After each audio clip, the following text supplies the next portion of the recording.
This podcast, including any related materials, such as show notes, links, and supportive materials, is provided by Metagenics Institute, the educational arm of Metagenics, Inc., for general informational and educational purposes only. This podcast does not constitute medical advice and should not be considered a substitute for discussions between individuals and their healthcare providers. The podcast presenters' views are entirely their own and do not represent the views of Metagenics Institute, Metagenics, or any of their research partners and collaborators, collectively referred to as affiliates. Metagenics Institute and its affiliates do not endorse or recommend any specific healthcare providers, products, or other items or services that may be discussed or mentioned in this podcast. Podcast participants may receive compensation from Metagenics Institute and/or its affiliates. Metagenics products are not intended to diagnose, treat, cure, or prevent any disease. Dr. Kara Fitzgerald joins us on this episode of The Practice to discuss the integration of our new understanding of methylation with practical applications to prevent or reverse unwanted symptoms. Where do patients and practitioners begin without overspending on testing? What insights can be collected using the tools of functional medicine? How much can we accomplish with diet and lifestyle? I believe functional medicine, honestly, I haven't come across any other model that's as well suited to take this picture and sort of data sort it into a meaningful way where we can then have actionable steps in practice. Dr. Fitzgerald reveals how much we can do to support our health and longevity with the most simple changes informed by functional medicine. She focuses heavily on the things that we can do to affect the gut and its relationship to immune health. Plus, Dr. Fitzgerald gives us a quick primer on the herbal bioactive constituents in the hops plant that possess antioxidant, anti-inflammatory, anti-cancer, and even neuromodulating and hormone balancing properties. She'll also give us a sneak peek into her current methylation study and its relationship to genetic expression. And she covers the effects of hypermethylation on genes that can suppress cancer. Listen to this episode of The Practice to grow your understanding of methylation and its effects on modulating gene expression and impacting immune health.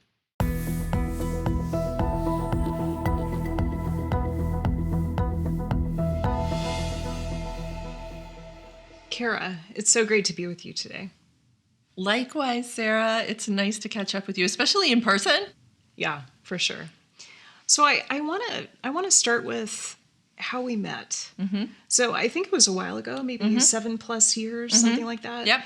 And we were put together on a webinar. Yes. And I remember we had kind of a pre-conversation. Yes. And then it was a total love fest during the webinar. Yeah. And I remember, here's what stood out for me so vividly. I loved how deep you could go. I loved how you could, translate health into something so quantifiable and so clear for all different levels of practitioners in this particular webinar. But I loved how you focused on case studies. Because I remember, I think you just published your first book of case studies and you sent it to me. And I read this case studies book and I was just like, oh my gosh, this is pure gold. So did you always know that you wanted to do this? First of all, I just want to thank you for that. That's so fabulous, Sarah. I'm just thrilled that you read the book and metabolite. I know it just was an astonishing project and one for which I've just got much gratitude for having been able to participate in. And I think it's really important that we write down what it is that we do, that we try to capture, and codify the transformation. So in terms of knowing that this was what I wanted to do, you know what? I didn't.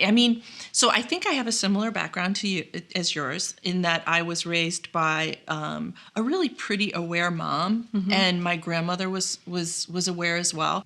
I remember Walnut Acres. We used to get packages from them because it's where my mom could actually get organic stuff delivered, whole grain, that kind of thing. Way back before it was in groceries, we had a garden. We didn't call it organic. Of course, we didn't use pesticides, but my mom was savvy. She fed us brewer's yeast and the things that were in vogue then. So you had this sense, kind of this lens with which you looked at food. Yes.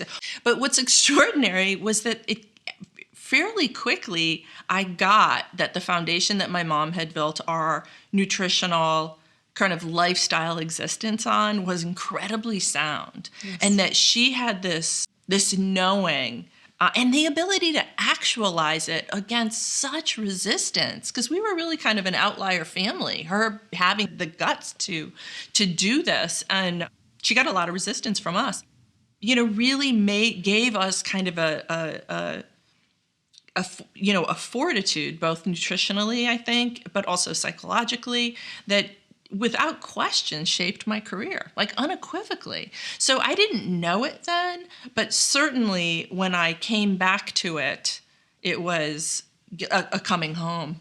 I love this. So you had sort of this development of fortitude that began very early. And it sounds like you went to school, probably with lunches like mine. I had these kind of sandwiches that were the thickest, chewiest, densest spread, like dark brown. Yeah. With like homemade peanut butter or almond butter. Yeah, that's exactly a little bit of local honey. That is so funny. Sarah, I grew up with that. Actually, my mom took it a step further, God bless her, and sent me to school one day with that same bread and, packed with sardines. Oh, there you go. Yes. And so when I opened my lunch, I remember vividly, or at least I've metabolized it this way in my memory, I cleared the table. My mom was feeding us sardines. My body had a hint of omega-3 fatty acids when I was growing up as a part of daily life. So, again, good. I have to give her hats off. So good. So take us through your career up to the current iteration, because you've had this lovely evolution from Portland, from training to be a physician, residency. You were in a lab for a while. Yes. You do clinical research. You're one of the best educators we have, I would say, in functional medicine. So take us through that path with the focus on how you landed here now. Well, when I was choosing medical schools, I was in a health food store at a time. And again, that came from my mom. We were a part of a co-op. So I worked at a co-op when I was a really little kid, and then landed in a health food store. And that influenced my choice. Do I go for an MD, and do I go for the conventional structure or for an ND? And so I decided to go into naturopathic medicine. And that was, it was a little bit of a jump. I mean, I didn't know what I was going to get into. I just kind of had this blind faith.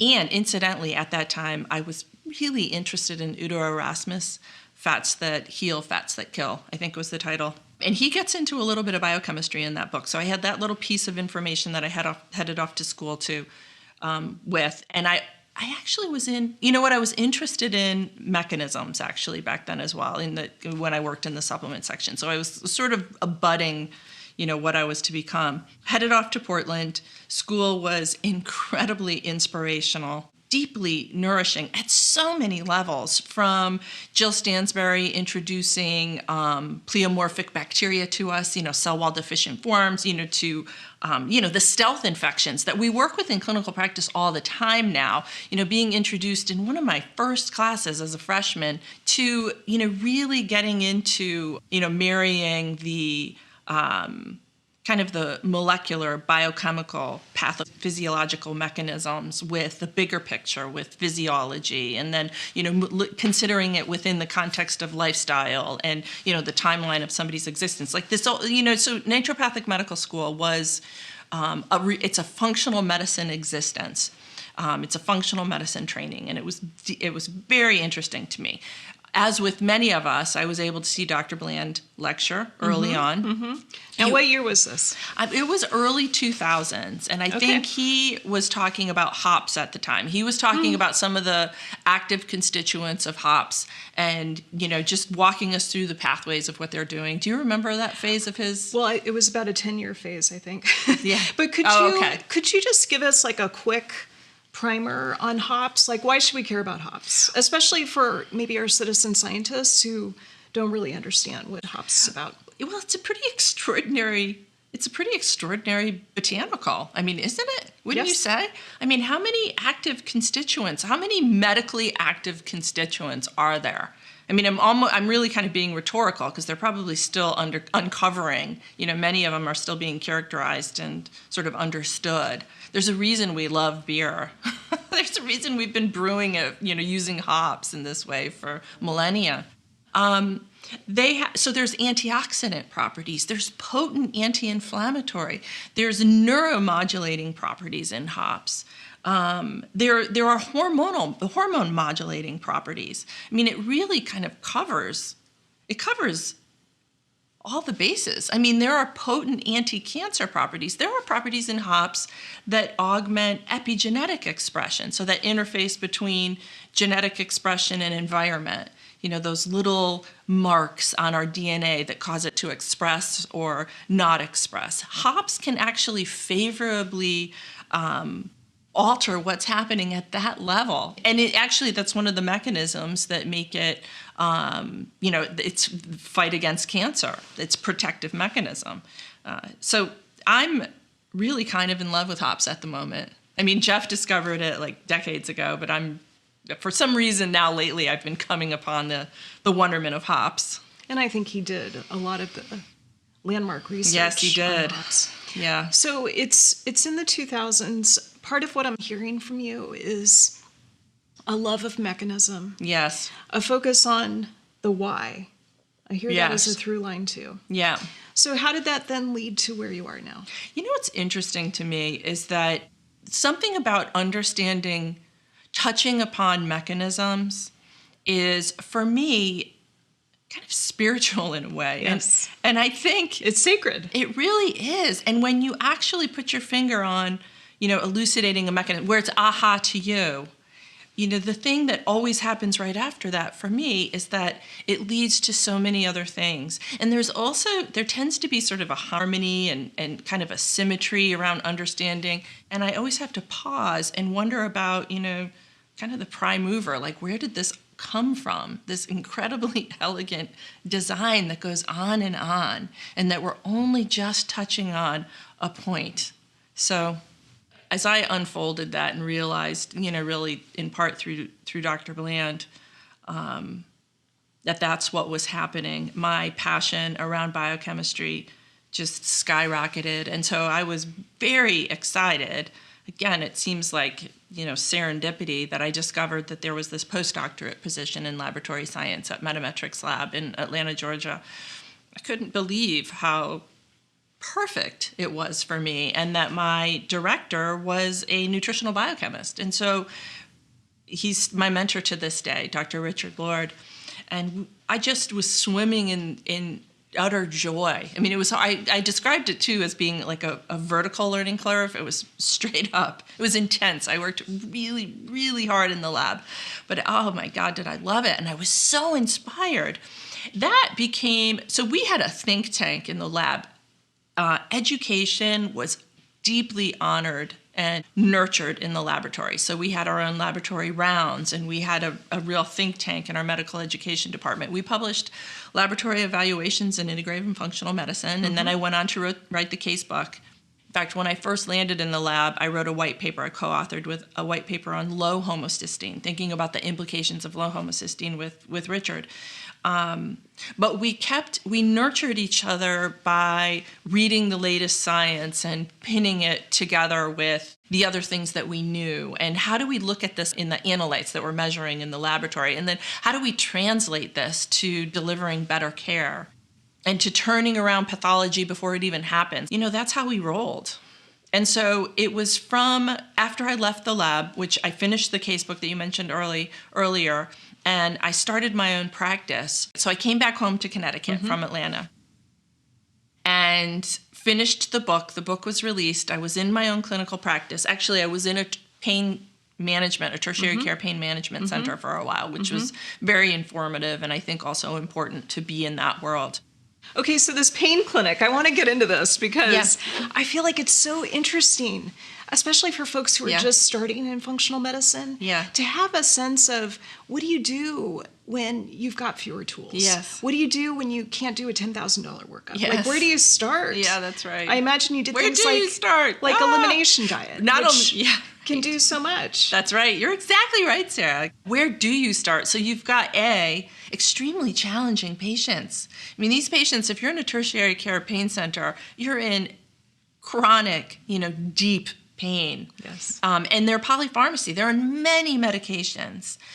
They tend to have really poor lifestyle habits. They're smokers. Their diet is horrendous. I'm generalizing, but that is the demographic that I most often saw. Sure. And it's true. And so one of the big things I had to be worried about too were nutrient-drug interactions. I mean, I had to practice very safe medicine. And as you pointed out, I didn't have the ability to use the tools that I was trained in to the extent that I was trained in, and nor were the financials there for me to be able to do it. Yeah, so this is when we really go back to very foundational functional medicine, and we trust that it works. And it's an important experience. I think it's extremely important for any clinician in functional medicine, transitioning into functional medicine, to be in a situation where you only have, quote, the bottom of the matrix, as they say. You can only use, the most basic lifestyle intervention. So let's start here, because I think this is super juicy. So what is the bottom of the matrix? Like, what are those foundational pieces that a practitioner who's just starting, or even maybe a listener who is just starting to think about functional medicine, or going to see a functional medicine doctor, or someone who practices precision medicine. So tell us about what those foundational pieces are. Yeah, extremely important. Sleeping. Sleeping. Are you sleeping? Is pain keeping you awake? In the context of my practice, are you breathing? Do you have sleep apnea? So sleep, quality of sleep, movement, exercise, relationships, stress, and of course, nutrition. What are we eating? How often? How well? Where is your food coming from? I think it's essential that we all know how powerful they are. And if you're not in the experience that I was, where your hands are tied to use some of the really sophisticated interventions that we use, you won't get a chance to trust this. You won't get a chance to really trust. He's still a patient of mine today. He's just such a great guy. He came to me on 19 different medications, including fentanyl. And it was through those bottom of the matrix, very simple lifestyle interventions. Everybody who's on opioids tends to be deficient in magnesium, and there's some basic things that I learned along the way. So simple nutrition, simple supplement prescription for him, an elimination diet. That's exactly what I did. The basic elimination diet. We lowered sugar. He was a smoker. He wanted to quit. I mean, that was his plan and his motivation. He wanted to detox off of his medications, so he detoxed off his fentanyl. I mean, it was a remarkable journey, just a remarkable journey to get to, and an honor to get to walk with him. And I'm thrilled that I continue to, many years later, and that was simple functional medicine. I love this. Yeah. So, define functional medicine. Define the kind of medicine that you practice. Right. Well, functional medicine is the clinical application of systems medicine. I think that's beautifully succinct, but then you need to know what systems medicine is, or systems biology. It's the whole being. We're considering the whole person in their environment, but not just the here and now environment, the lifetime of environment. And if we consider genetics and if we consider epigenetics, we're looking even before that. Honestly, I haven't come across any other model that's as well suited to take this picture and sort of data sort it into a meaningful way where we can then have actionable steps in practice. So that's what functional medicine is to me. Beautiful. I love it. And I love how you teach practitioners the data sorting.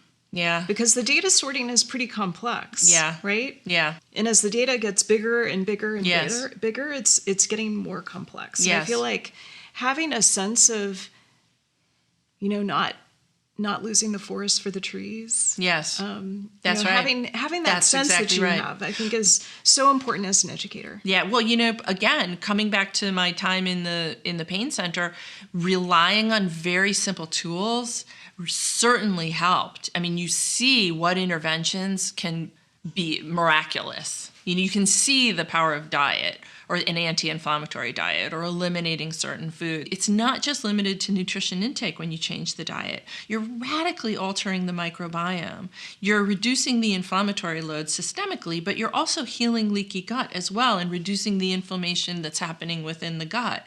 You're changing the microbiome composition, you're impacting how they interact with the rest of the being. And then, of course, you're restoring micronutrients at the end of the day. You've improved digestion. I could go on and on with what a powerful leverage point diet is. And I do find in my teaching of other professionals that they'll want to have something specifically for gut, or they'll want to have something specifically for mitochondrial function, or for sleep. If we take the time to really think through each intervention and how it applies in a system, you'll see that very simple things can go a long, long way. I agree. It's like the small hinges that swing big doors. Yes. So I feel like I can go deep in so many different places with you. You brought up the gut, and I want to actually talk about that on sort of a foundational level. You brought up methylation, the methylome. I think of you in terms of gut and immunity. I've learned so much from you about that. I just was reading something you wrote, or maybe it was a video, about how we've got to think about intestinal permeability, not as this on-off switch. Yes. But as kind of this spectrum, this continuum. Yes. And there's so many factors that are involved. Yes. So let's back up to the gut. And I have kind of a funny question for you. Do you have any patients who don't have gut issues? Oh my gosh, that's a great question. A patient who comes to me who says they have no gut issues, it's suspicious, right? I'm being nice about it. No. Yeah. Well, it's No, we don't. kind of like, do I have any patients who don't have HPA dysregulation? Yes, that's right. I've had like 2 over the past 25 years. Ah, that's amazing. And what did they come to you for? They must have come to you for wellness and preventative things. Well, they were people that I tested as part of like a control. Oh, okay. I was going to say. They weren't having any symptoms, right? So I think gut is so foundational. It's such a huge part of systems biology. It's such a huge part of the work that you do. So tell us a bit about how you think about gut in your approach to health. So it sounds like you kind of map with the matrix as you're listening to a patient's story. Well, many of us say, my dear friend Tom Salt among them, when in doubt, start with the gut. When in doubt, start with the gut. I think many of us have embraced that. It's a huge leverage area for impacting total person, total being. So when in doubt, we start with the gut. It's the interface. It's the largest interface between self and non-self. It's the bulk of our immune system. It's the pounds of microbial material that, delicately interact with our immune system and sort of interact with the other environmental things that we're introducing. You can't overstate the importance of the gut. So it factors into everyone who I'm working with. If only, in the most simple cases, because I'm starting with diet, and diet will immediately change the microbiome. But beyond that, I'm introducing other things, and we're going more intentionally towards altering what's happening with the gut. But to your point, Sarah, is that it plays a huge role in all of the cases, a big, important piece. Do you have any cases that you can share with us that are inspiring or maybe change the way that you thought about the gut? Right. Yeah, I do. It's a combination of case and science. And so, and clinical experience and observation. As we know, for some people in particular, but I think for all of us, what's happening in our gut, this teeming, vast microbiome really influences how we think and feel. I mean, that seems to me logical, and it seems to be reflecting in what we see in our patients. And research is now bearing this out. And so there was one woman who repeatedly, after much work together, continued to crave sugar enormously. And many of us do. This is no judgment on her. But it was with this particular case when she sort of threw herself into my office and threw herself on the chair and just very, with such shame, looked at me and confessed again to having had a big sugar binge. That I just blurted out to her, who am I talking to? You or your gut bugs? And I think that our gut microbiome really dictates what's going on with us, how we think, how we feel. I mean, really, as far as these guys are concerned, it's us against them. They want to survive, and they're going to do anything to survive. So if we actually, if we're not feeding them, they're going to die, and that doesn't make them happy. So research is bearing out that our microbiome can release certain compounds, that some of these critters can actually make neurotransmitters or precursors of neurotransmitters or things that make us feel really toxic, and release them to either help their survival or sort of, give us a microbial high five when we're eating the right things. But a lot of times what's right for them, particularly the pathological bugs or the dysbiotic bugs, isn't right for us. And so this is such a crucial point, because what you're saying is, am I talking to you and this willpower that you're trying to develop with the sugar cravings and the ice cream and the donuts and whatever else she was eating? Or am I talking to your bugs? That's right. So I think this is such an important point. Right. And it's also maybe our greatest opportunity. Yes. To figure out, okay, if the bad guys, I have a friend who calls them the Homer Simpson bacteria. Yeah. Like the dysbiotic bugs. Yeah, that's great. If they're the ones that are running the show, like we've got to have a strategy for how to tame them. Yes. How to reduce their count. Yes. And then we also have these virtuous ones. I don't have a name for them that fits within the Simpsons. Bugs. The good bugs. How do we promote them? Yeah. So we know that prebiotics are incredibly effective. You've also had good experiences with probiotics. Tell us a little bit about how we manage that. Well, the biggest thing, the most essential piece is that we have to change. So we're going to change those guards most powerfully by our diet. I mean, that's the biggest, again, intervention that we can do. And really, quite simply, I think we need to educate our patients then when that microbial transition is happening, when you've changed your diet, you might feel extremely lousy for a while, and it may be a weekend. If you're somebody who's been a pretty profound sugar addict and you're going to move away from that, what I suggest to people to do is to give themselves a good, juicy, luxurious weekend of, lots of Netflix or massages or, whatever it is that they want, or maybe they commit to a Broadway show, or just really giving themselves some sort of a gift as they go through this detox journey. Because as some of these dysbiotic critters are dying, they're going to release noxious compounds to make us feel lousy that actually can trigger the binge cycle. It can prompt us. It's what induces these cravings.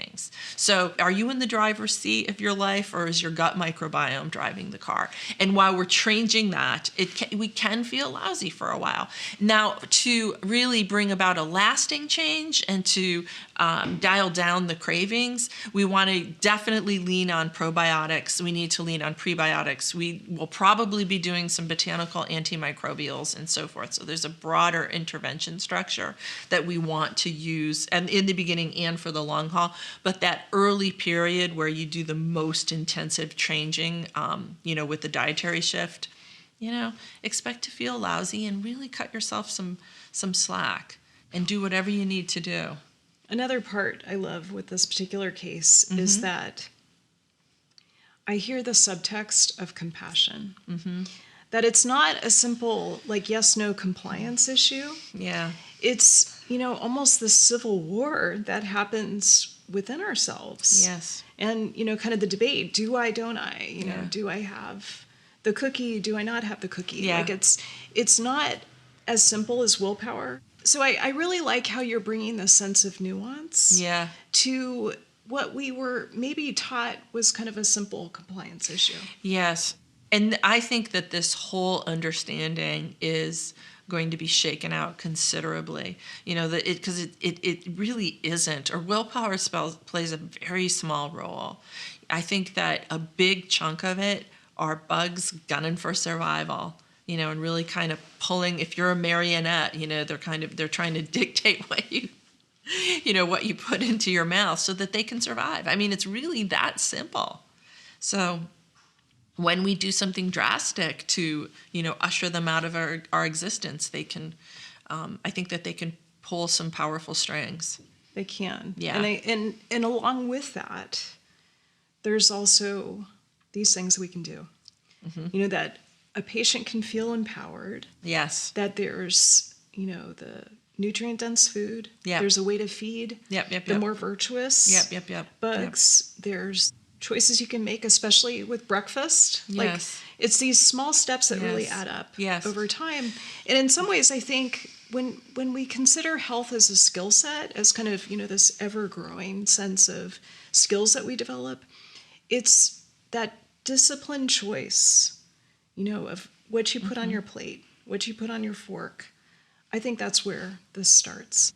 And eventually this is the feel good. So for people who haven't made the transition yet and think that the foods that aren't so great for them are actually great because they taste palatable, once you move, once the microbiome has changed, once you feel alive, energetic, once you sort of experience the benefits, it's very positively reinforced, many times over. We'll get it. Where do you start? So if you're assessing a patient, I imagine you've got your list of questions that you're going to ask. Mm-hmm. And then you do a physical exam. You have a process that you use. Can you give us some of the highlights of how you assess the gut and maybe how it's changed over time? We're in this era now of, we used to have kind of the stool testing. That was, so rough and kind of static. Yep. And now, we're evolving. I feel like we're still at the learning to crawl stage when it comes to the microbiome and kind of understanding the nuances of it. Yes. But can you take us through sort of how you assess and how that's evolved? We are in the learning phase. Once upon a time, we were doing culture. We're still using culture in some cases to see what bugs grow out. If you've got a profound infection, if you've got C. diff colitis, you'll probably be able to identify that. If you've got, a nasty Giardia, you'll probably be able to identify that, in some of the older techniques. But looking at subtle perturbations, we're only now, since we've moved into genomic analysis of our microbiome, we're only now beginning to see it. But the other question is, what are we seeing and how do we shift it and so forth? So I think when I first started analyzing the gut, it was mostly clinical, and maybe a bit of an abdominal exam. We were changing diet. We didn't have the benefit of Fasano and knowing that intestinal permeability informs all of, on anything with regard to autoimmune and beyond that. It was a much simpler time. And I would say that the complexity of the issues that we were dealing with really were kind of less than what we're seeing now, so we've been on this, fairly intense trajectory of more and more difficult types of gut pathologies to turn around. I use organic acids to analyze the gut. I think, there's some interesting research there to see what our microbes are actually producing. That can be interesting.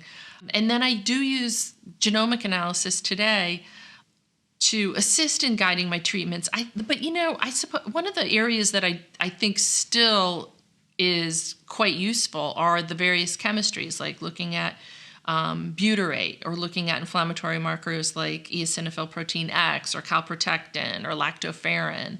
There's actually a host of those that I think are pretty useful. We can look at fats in the gut. We can look at our ability to digest foods.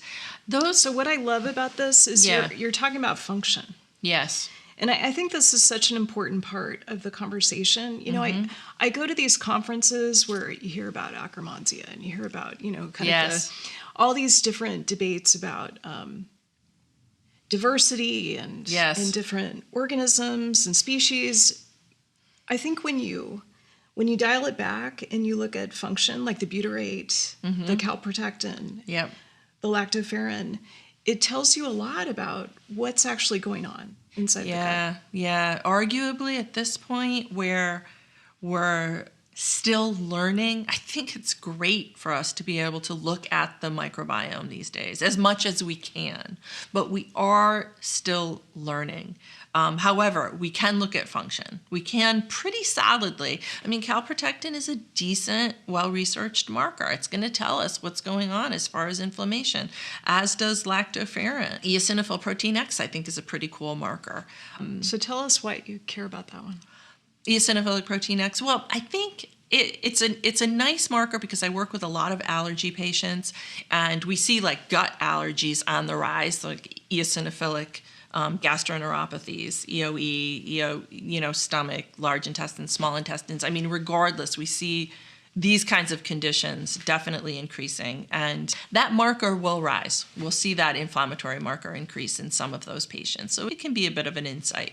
We might see it go up in somebody with a parasitic infection as well. We might see it go up in somebody with general inflammation who's just got a lot of eosinophils, up and running in their gut. We might see it, increase potentially in some of these so-called mast cell activation pictures as well. So I think I just think it's a useful additional marker for us and something that's actionable. So the thing about looking at function, all of those markers are really clearly actionable. The microbiome markers, they are actionable, but I think that it can be, it's a little bit less clear as to how you're going to be leveraging them. Yes. Well, we still have so much to learn. A lot to learn. Yeah. I spent a lot of years doing bioinformatics, and so I'm very respectful of like what this process is going to look like. I think it's going to be a while before we really are clear about what these data mean. Yes. So let me change directions a little bit. I want to go to our listener who's maybe wondering if they have a gut issue, or they're wondering if functional medicine could be helpful for them. So could you speak directly to that listener? Like what would you say to someone who's maybe thinking that they want to dip their toe into the work of functional medicine? Yeah. I also think it's important to say you don't have to have gut symptoms to have a problem with your gut. Yeah, absolutely. I don't think that one can actually sidestep some imbalance in our microbiome if we're living to any extent in the Western world. If we're engaging in this life here in the US and, other highly developed, kind of stressed out, running around, poor eating cultures, it's hard to sidestep the impact that's going to have on the gut. I mean, I just don't think you can, actually. Think about the factors that are going to impact the microbiome. Yeah. Diet, stress, medications. Like those are the top three. Yes. And part of what you're saying is you can't avoid We can't sidestep that. Yeah, we can't. I mean, it's really kind of extraordinary that we have a blue zone in Loma Linda, that we actually have a blue zone in this country because of all of the stressors. I mean, the river, if we actually allow ourselves to flow with the westernized river, it's one that's going to move us towards disease. I suppose that would be my statement to folks who are wondering whether or not they should put their toe into functional medicine. In my experience, that unless we're intentionally choosing away from the dominant lifestyle paradigm, and unless we have some tools on how to do that for us, so you could ask Dr. Google and get some sort of big picture ideas that may or may not be helpful. But if you come to a functional medicine clinician, you're going to get individual ideas, around how you can intentionally, move away from the inevitable movement towards developing some kind of a chronic disease. That's a really helpful analogy, I think. Yeah. What are you most passionate about right now? The thing that I'm most passionate about, Sarah, and I know you're familiar with this, is we're doing a study looking at diet and lifestyle and its influence on the epigenome. So the interface, again, between genetic expression and lifestyle. So let me pause you for a moment. What Yep. is the epigenome? So Can you break that down? Yeah, so the epigenome is epi on top of the genome, gene. So it's variables or factors that influence genetic expression, and they're biochemical. So one of the areas that I'm very interested is the placement of methylation groups, of methyl groups, onto different regions of the DNA. And then, as you know, if there's a lot of methyl groups, generally that's how we turn off a gene. And if there are less methyl groups, that's how we turn on a gene. So the question is, do you have good genes turned on, or do you have bad genes turned on? That's extremely black and white and overly simplified, but we've been supposing that what we do in functional medicine favorably influences the epigenome. And I would say that it's true, because we see, lifestyle expand, quality of life increase, inflammation drop, and so forth. So these are all favorable influences. But we haven't directly tested what's going on at the level of the epigenome. So that's what you're doing. Yeah, that's exactly right. So this is super exciting. So tell us more about this study that you're doing. Mm-hmm. So who's involved? Mm-hmm. What are you looking at? What's the intervention? We're looking at, it's a pilot study. So we've got 40 middle-aged men. And the reason that I wanted middle-aged is because I'm very interested in the aging process now myself. But the reality is that as we changes to our epigenome, changes to genetic expression, kind of turn up a little bit at different time points, and the aging process is one of them. 20 and you're will looking be in at our men because they're a little simpler in We're terms looking of at reproductive hormones. That's Tell me about that. Yeah, that's exactly right. So it's a small study, so we have to be careful. And if we had women of middle age, we would be dealing with some to perimenopausal to menopausal. Sure. And we don't have the numbers to be able to tease that out, unfortunately. And I obviously want to look at women. So I think based on what we see here, we'll be able to then go back and actually do a real study where we have both sexes, and we can tease that out. But we're studying with men, so we don't have that variable. And we're getting a bunch of baseline tests on them. And the one that I'm very interested in is measuring the epigenome. So we're going to be looking at what genes are turned on and what genes are turned off. Now, at baseline, we're thinking that they might have some imbalances, perhaps. And because they're part of this river. Yeah, they're part of this river. Exactly. Yep, they're in the current, whether they like it or not. And then we're introducing a very specific diet, a really nourishing, healthy diet, a diet that we built to favorably augment the epigenome. We're giving them a probiotic, again, going back to our gut conversation, because gut regulates everything well beyond the gut, and genetic expression is no exception. So we're looking at gut, or introducing something to the gut. And then we're also working with what we call methylation adaptogens, which is a concentrated green food. It's just so cool that research on concentrated polyphenols that you find in this setting, or eating a pack of blueberries or whatever it is that you like to indulge in, favorably alters genetic expression, actually very powerfully. Again, you just can't underestimate the power of these micronutrients. It's really pretty extraordinary. So that's it. That's it as far as our dietary or supplemental interventions. And then we're tracking people's sleep, we're tracking their exercise, and we're having them engage in meditation. So it's a full tilt lifestyle, 8-week intensive lifestyle intervention. And then we'll get laboratory data midway and at the end. And we're actually almost done now. Incidentally, in order to be able to do this, we have a team of brilliant health coaches just supporting each of the participants. Which is so important, yeah, right? I mean, it's huge. I feel it's like, making the study. I feel like, over my career, I've had such a focus on the knowledge and the education. Yeah. And I feel like it's half the equation. Like it's half the story. Yeah. Being able to integrate yes, that knowledge into your life is so crucial. So Yeah. I love that you have health coaches. Yes. Oh, we wouldn't be able to do the study if we didn't have health coaches. I mean, we wouldn't be able to practice functional medicine without that kind of support. Somebody really holding people's hands, walking them through the journey of transformation. We need it. And this study is no exception. In fact, we're tracking outcome on the health coaches and how that works. The institute that's running our study is tracking how we actually do the study and whether our outcomes are improved because of how we're using the health coaches and so forth, because it is a challenging study to undertake, and it wouldn't be successful if we didn't have people supporting them. I can't wait to Yeah. see some of these results. Yeah. Do you have any analogies for what's happening with the epigenome? I feel like sometimes this can, make the science come alive, especially for a non-science listener. Or maybe some examples. Like, I remember listening to you at the Personalized Lifestyle Medicine Institute, and Yeah. you were talking about tumor suppressor genes and how they get hypermethylated.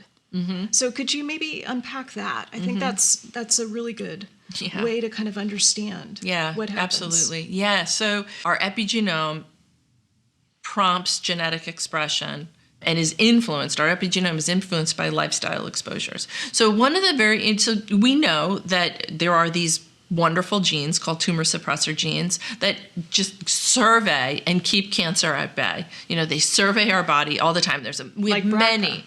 Yes, like BRCA, like the BRCA gene. So we know if you have the BRCA mutation, your chances of getting cancer are, I think 80% over the course of your time. So the older you get, the more likely you are you're going to get cancer until it's basically a shoo-in. So the BRCA gene is an extremely important tumor suppressor gene. And there's just a host of others. In fact, there's many genes that we don't think of as tumor suppressor that have really important tumor suppressor roles. So one of the things that happens when we're exposed to bad diet, when we're exposed to toxins, actually when we're exposed to, poor quality sleep, lack of exercise or imbalanced exercise, all of those lifestyle things that we've been talking about today, they can negatively impact genetic expression by changing the epigenome.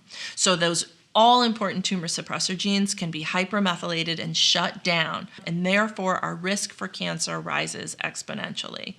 We know when we look at genetics, as we do over and over again, we're always trying to see, is it the gene that's causing this? Is it a collection of genes that's causing, breast cancer, autism, Alzheimer? We're always trying to pinpoint the genetics, and we always come up short, and we're woefully disappointed. One of the new areas of really fervent investigation is what's changing in the epigenome. Yes. And we now see that, in fact, it's hypermethylation imbalances are happening all over the place and impacting all of those conditions. So going back to BRCA, most breast cancers are not associated with a BRCA mutation, but we can see that It's only about 20%. at the most. I think that's being generous. We'll put this in the show notes, some of the detail about BRCA. Okay.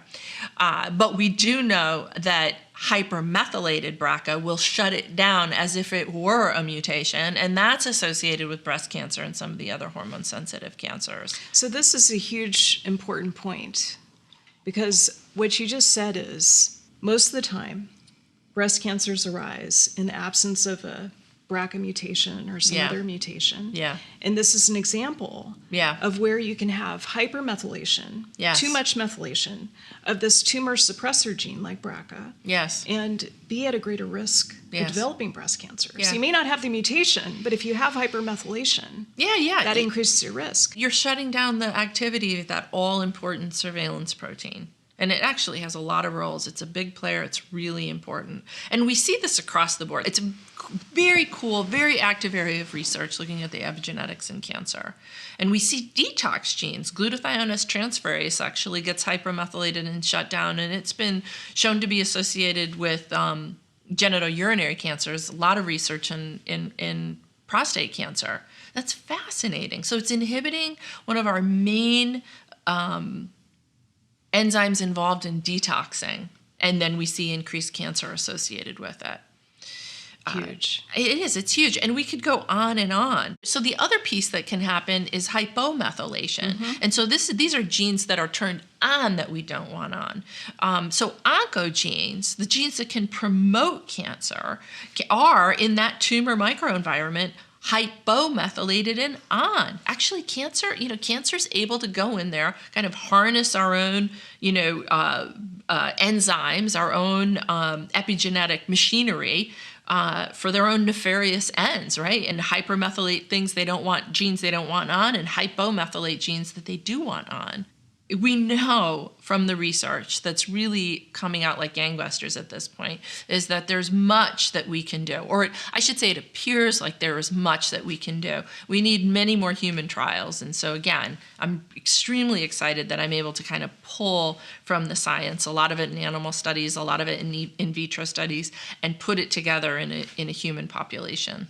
Well, it's huge. I mean, this is such an important research gap that you're addressing. I feel like we've been in kind of this overly simplified period of time where people look at, MTHFR status and just, start throwing methylated folate. Right. So what I love is that you're looking at kind of lifestyle medicine. You're looking at nutrition. You're looking at these other approaches. Yeah, for sure. So that we can assess the effect on the methylome. Well, the reason that I'm doing this, the reason that I came to this is because, I started as a clinician, I was reading the literature on this phenomena of hypermethylation of the epigenome. If you look at any chronic disease, you'll see this, what they call differential methylation or aberrant methylation. You'll see hyper and hypo. It's just imbalanced. It's kind of messed up in this chronic condition. Most of the research, though, is in cancer.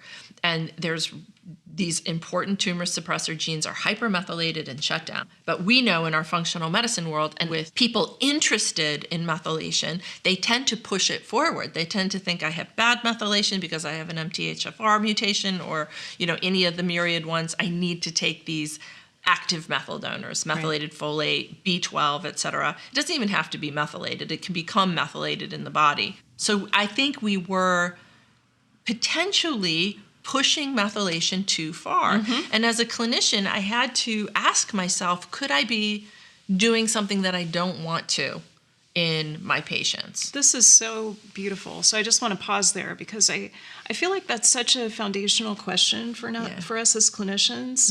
To kind of periodically take a pause and say, could I be doing harm? Like, is this thought process not serving the greater good? Like, is this a flawed process? I mean, we tend to think with nutrients that, we're safe, really for the most part. Especially B vitamins, they're water soluble. You take too many, you pee them out. But we know, and especially when we look at folic acid fortification of grains, now for the most part, that's a public health absolute win. I mean, because we have reduced the incidence of birth defects considerably. So we want to look at that as a really good thing. However, we also have an unwitting population that's been loaded up on folic acid. And we can see in some cases that it appears to perhaps move certain cancers, forward, particularly colon cancer. There's some research out on that. And actually, there's some suggestion around breast cancer as well. Functional medicine clinicians will say, well, I don't use folic acid. I'm using natural folates, methylated folates or folinic, etc. But that's actually not the point. It isn't the folic acid. It's the ability for it to become active and then go on and methylate, and imbalance the epigenome. And again, inhibit tumor suppressor genes and some of the other genes involved. So I do think we need to maybe pause and sort of go back to prescribing when we know that there's a clear need. I use B vitamins in my practice all the time. I don't want this to scare people off from using the toolkit of all important nutrients. But just be mindful, have an endpoint. I think it goes back also to kind of a foundational approach. And then you start to get into these subtleties, like the nuances, like what's happening with the epigenome, what's happening with methylation. And right now we can't analyze the epigenome yet. So, I'm inferring a little bit. I've been somebody who's practiced fairly aggressively. I would dose my supplements high. I think actually you're much more modest in your dose. I think you're naturally more conservative, which I think is a really good thing. But I would just kind of turn the volume up on certain supplements. And for me, it was an important pause. The other piece is that we can profoundly impact methylation using diet. And there's no research other than food fortification program. There's no research elsewhere that shows, greens and some healthy sources of methyl donors being associated with cancer at all. Right. And then again, also you pointed out the fact that we can cast this wider net and get into lifestyle changes, sleeping, exercise, et cetera. And all of those things have a really healthy impact on the epigenome. Absolutely. So as we start to wind up, I want to get a sense of your greatest challenge right now, and then your greatest joy. Okay. All right. That's pretty cool. My greatest challenge, it's extraordinarily rewarding, this field. It's important, the work that we're doing. I love the human beings that I get to connect with every day, because we're so inspired to be actually, together, changing the trajectory, the global trajectory of health and wellness. And I think also the ecology of the planet. I mean, I really think it's tied in. So it's a cellular, energetic commitment for me. So my greatest challenge in that, believe it or not, would come from the richness of it. And how do I juggle all of the myriad things that I'm doing, the research project and my clinical practice and my education and my writing and stuff like that. It's a big deal. And I have needed to put it down considerably because, as you know, I am a mom. I'm a new mom. And so without question, the greatest joy for me is this human being that I've got. That's my joy. I love it. Yeah. I remember when I was in medical school, I had a mentor who had a couple of kids, and I asked her, when's the best time to have children? Is it during medical school? Is it residency? Is it when you're in practice? And she said, there is no good time. Like Wow. you have to do just commit. You just do it. And on the one hand, that kind of made me sad. On the other hand, I thought, well, I guess, we have to change the structure. Yes. So that it allows us to pursue all these passions that we have and to transform our broken healthcare system and do all these things that are so important. And we also have to be so compassionate and gentle to ourselves as we go through this transition and become a parent. So any final words that you want to share with our listener about where we're heading with functional medicine, with where you're heading, with the work that you're doing, with what you're most passionate about?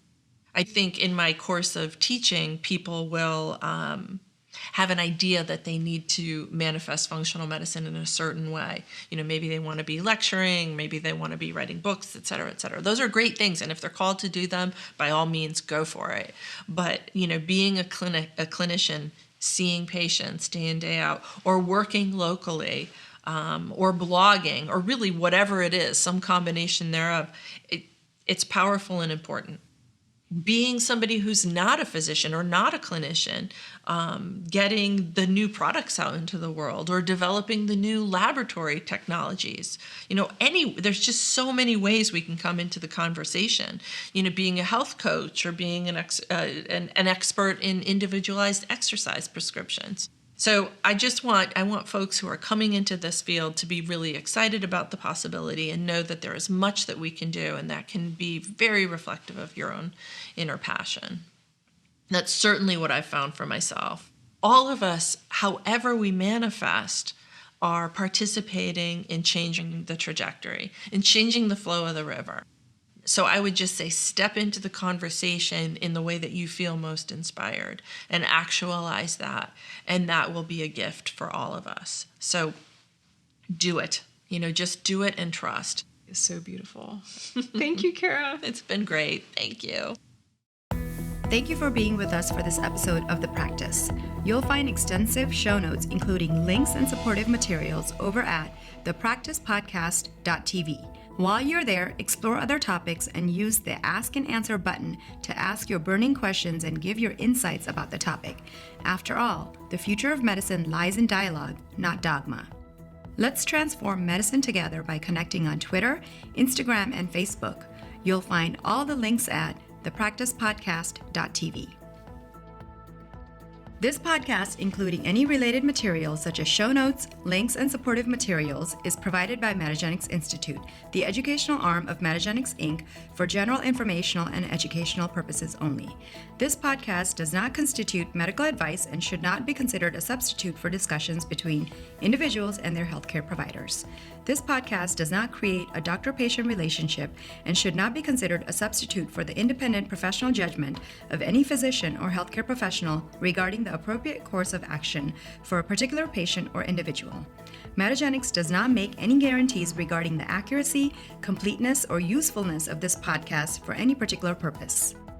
Listeners may use this podcast at their own risk, and patients should not disregard or delay seeking advice from their healthcare providers based on the content of this podcast. Participation through the Ask and Answer button is optional, and no participant should feel obligated to provide personal details, including about any diagnosis, symptoms, or other health-related information. Neither Metagenics Institute nor any of its affiliates seek this information, and it is not necessary to participate in the dialogue regarding this podcast. The podcast presenters' views are entirely their own and do not represent the views of Metagenics Institute, Metagenics, or any of its research partners and collaborators, collectively referred to as affiliates. Metagenics Institute and its affiliates do not endorse or recommend any specific healthcare providers, products, or other items or services that may be discussed or mentioned in this podcast. Podcast participants may receive compensation from Metagenics Institute and/or its affiliates. Listening to this podcast does not obligate you to purchase, use, recommend, or prescribe any Metagenics or Metagenics Institute products or services, including their educational materials. Metagenics products are not intended to diagnose, treat, cure, or prevent any disease. Unless approved by Metagenics Institute, this podcast must be used only for personal, non-commercial purposes. This podcast has no independent economic value and is intended to comply with all applicable laws. It may be rescinded, revoked, or amended at any time without notice. Listeners who are patients should talk to their healthcare providers if they have any questions regarding the content discussed in this podcast. Listeners who are healthcare professionals may obtain more information by visiting metagenicsinstitute.com, calling 888-690-8500, or emailing med@metagenicsinstitute.com.